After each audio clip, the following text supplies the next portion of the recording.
Welcome to The Driven Deal, the podcast where real estate professionals, investors, and industry experts share insights, strategies, and trends shaping the market. I'm your host, Jose Angel, and in each episode, we dive into game-changing tactics, automation, and success stories to help you stay ahead in the real estate world. Whether you're an agent, broker, or investor, this podcast is designed to bring you valuable knowledge to scale your business. Let's get started. On today's episode of The Driven Deal, we're excited to welcome Mario Bilotas, the CEO of Four Daughters Real Estate. With years of experience in real estate investment, development, and brokerage, Mario has built Four Daughters Real Estate into a firm known for its strategic approach to acquiring, managing, and repositioning properties. His expertise spans residential and commercial real estate, market analysis, and value-driven investment strategies.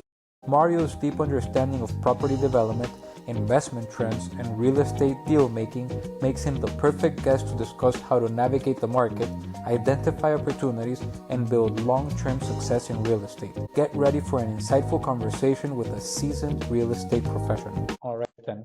Well, thank you again, Mario. Welcome. Can you share a bit more about your role and how it fits into the bigger picture at Four Daughters Real Estate? I'm the managing broker owner of Four Daughters Real Estate.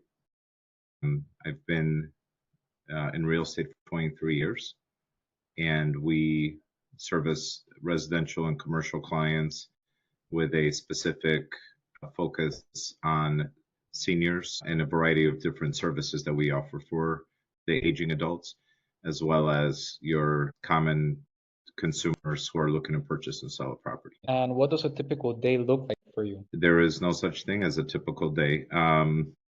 There are certain things that we do that are repetitive tasks, Monday feedback reports and and so forth. But it's all driven by leads that we receive, that we communicate with, as well as by the tasks for the existing customers. So, for example, I'm getting ready to list a home on Thursday. Today, I'm running over to the house to make sure that it's dressed up and ready to go. Tomorrow, the photographer's coming over, so there's coordination with that.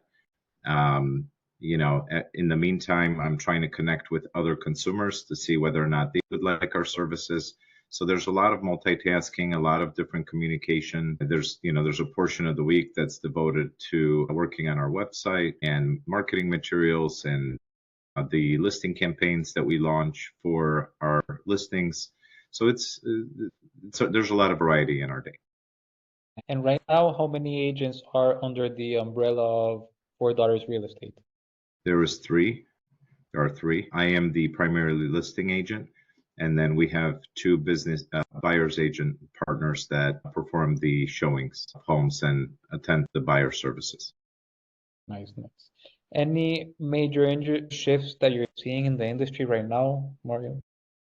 Yeah, the market is down. I think that overall, we don't have enough property sellers that have engaged into the market. I would say on many occasions, justifiably so, they have secured very low interest rates, and with the lack of inventory, there's not a lot to choose from. And so it seems that many property owners are choosing to stay in their homes. And I would say that that's a pretty significant shift. Another one is we had a National Association of Realtors lawsuit that was settled on August 17th that I'm sure you've heard about, and it generated a lot of controversy, a lot of negative sentiments towards the National Association of Realtors. It's an unfortunate event that unnecessarily complicated our industry, and I think is further motivating many real estate agents not to renew their licenses. What's working well for you right now, and what has been frustrating, Mario, in the industry? What's working well is that we've been very blessed, with 23 years of meaningful relationships and clients who continue to contact us, ask questions, work towards pursuing their housing needs. We continue to remain a resource for a variety of different reasons. Some people call us, for something as simple as a plumber. or even do I have a good idea of a good restaurant in the area? And then there's a variety of different, reasons why we remain engaged. What's frustrating is the August 17th change, I think, was an unnecessary shift. And I think that it takes us one step closer for a conglomerate organization to try to take over our jobs, which is unfortunate. I think that realtors themselves have painted themselves as salespeople, which I think is unfortunate because I don't know how other companies run their business, but to us, this has never been a sales job. This has always been a concierge, like you said, a helpful service. I know how to sell a home. I'm no different than your auto mechanic. Your car mechanic is not a salesperson, but they still sell you things. They still advise you on how to get back on the road. So I think that in the effort of competition, realtors have created a lot of propaganda about how great they are, but all they've done is painted a picture of these fluffy, rich, superstars with no substance sometimes. And unfortunately, that negatively reflects on the regular neighborhood, very caring, attentive real estate agent. So I think there's a lot of changes that need to be had in the industry, but time will tell, and change is the only constant. So we'll see. Definitely. And in regard to that, which metrics are you most focused on improving on right now? My own. I cannot rely on, most of the industry. There are different metrics that different organizations and different people within those organizations look at for different reasons. Our brokerage is not in the business of talent acquisition. The primary role of just about every single franchise out there is not real estate. It's headcount. Hire the most amount of real estate agents, make money from the top 10% of the top producers. That's not our business model.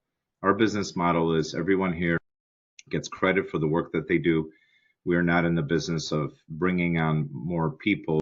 We're in the business of assisting our clients. So to me, it doesn't matter whether or not the National Association is seeing or the local boards are seeing a reduction in headcount. For us, that's great. It just means less competition. Typically, numerical data about the market comes out a month later. That doesn't help me. I don't need to know what happened a month ago. I already lived through it. The metrics that we do look at is what the Federal Reserve is planning. What are the interest rates going to do? How do we plan ahead, and how do we advise our clients to plan ahead? So they're prepared so they can make a good return on investment where they sell their home and that they can afford their new home. Those are the metrics that we're looking at. And you mentioned competition. How are you keeping yourself competitive right now? I don't think that all real estate organizations fit the same square peg. So if I'm a franchise that's competing for headcount, and I brought in 100 new people this month, and the next franchise only brought in 15 people next month, that's their competition. I don't have that competition. For me, it's about assisting as many folks as I can. So, so how do I keep myself relevant is maintain our goals. We typically average about 78, 85 real estate transactions per year. And that allows for us to provide I'd like to think an above and beyond real estate service, be able to have a meaningful life and still be able to, balance attention, customer service, have time for innovation, have time for additional things that require for us to keep up with the technology and education, etc. And what tactics have you been using to getting people through the door? What has worked right now, and what do you think hasn't worked that well? I think that most of our strategy has always been focused around marketing of our clients' homes. So our intention is to maximize the visibility and the communication with prospective consumers that express interest in the homes that we are selling. This way, we're providing the service for our client and at the same time building relationships with parties that may also be interested in that home or an alternative home. What we have not done is throw money into the wind of random consumers who are sitting on Zillow, who are, window shopping cute kitchens and, spying on their neighbors of whether or not they're buying or selling. I realize that that's a huge industry. I realize that with the right approach and nurturing, you can make that an effective strategy. We are more in the business of just in time. So as I mentioned, I focus more on the senior market, and there are just in time situations where, we're needed. Any bottlenecks that are you seeing that when unlocked will take you to that next level in the business? I think back office efficiency is always a challenge.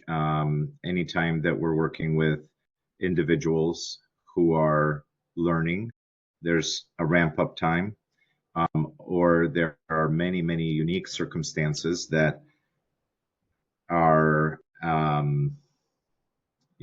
they're a challenge, and so you have to navigate the new and unusual circumstance, and then you also may have to, in the meantime, train other parties to go through that process as well. I think that consistency and repetition can be a challenge, especially when we're working on a lot of different projects, and we are. I think the market has created its own bottlenecks. I think consumer perspective has created its own bottlenecks. I think our industry and presentation has created a lot of its own bottlenecks.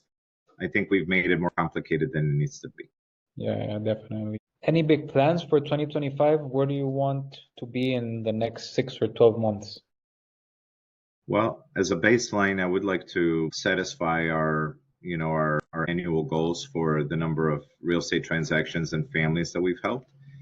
And secondly, we are developing some new programs for communities and that we're hoping to build relationships with and provide a new style of marketing platforms for them. And if you could solve one major challenge today, what would it be? It would be for one, would be because we're always facing challenges, there are many interesting thoughts that are running through my mind.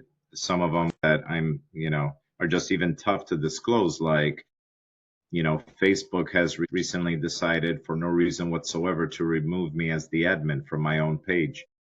And it's impossible to try to get a human being to communicate with you to be able to perform a task that should have never occurred. Working with .com companies is supposed to create efficiency. Instead, what it's creating is a lot of CYA for the companies that we're working with. And it's getting exhausting, to be perfectly honest. I would like to be able to have a central location where I can maybe integrate our marketing platforms into social platforms, be able to create blog posts, and really unify our website as the central hub for marketing. That would be great. Right, all right. Well, then, that was great, Mario. Thank you for sharing these insights. Where can people reach out to you if they want to get in contact with you? There's a couple different ways. One would be to visit our website, which is fourdaughtersrealestate.com, all spelled out, FOUR, daughtersrealestate.com, or to call us at 847-886-4663, and that's also 886-HOME. Great.